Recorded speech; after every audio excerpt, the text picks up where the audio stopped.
بيقولك أغبى واحد تشوفه في حياتك اللي بيدخل عليك الأوضة وانت بتصلي ويقولك انت بتصلي؟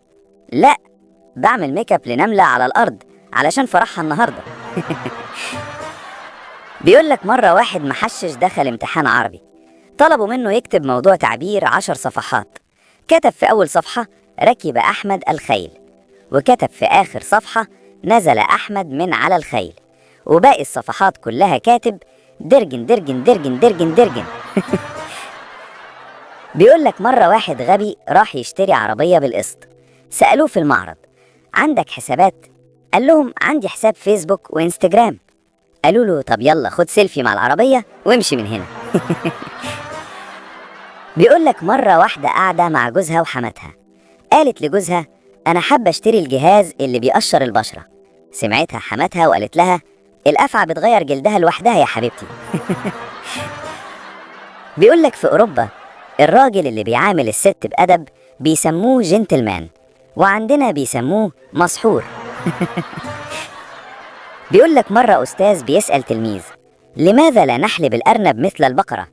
التلميذ قال له علشان مفيش تحتها مكان نحط فيه الجردل. قال له أحسنت يا ابني والله. بيقولك مرة 4 ستات جيران اتخانقوا وعملوا لبعض محاضر، وفي يوم الجلسة القاضي قال أكبر واحدة فيكم تتكلم، وفجأة عم الصمت وعم السلام وانتشر الأمان في نص الكوكب، ولحد دلوقتي ملف القضية مغلق. بيقولك مرة دكتور تخدير سأل واحدة ست عمرك قد إيه؟ لازم نعرف قبل البنج. قالت 25. قال لها الجرعة دي ممكن تموتك.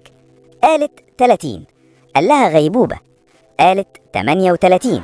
قال لها شلل وارد. قالت 48.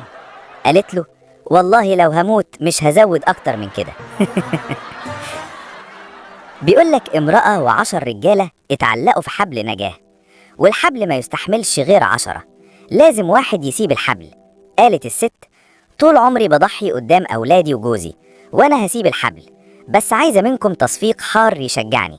الرجالة سقفوا لها، وقعت الرجالة كلهم وهي نجت. يلا الله يرحمهم، دول ما يستهلوش، حتى إبليس كان بيسقف معاهم.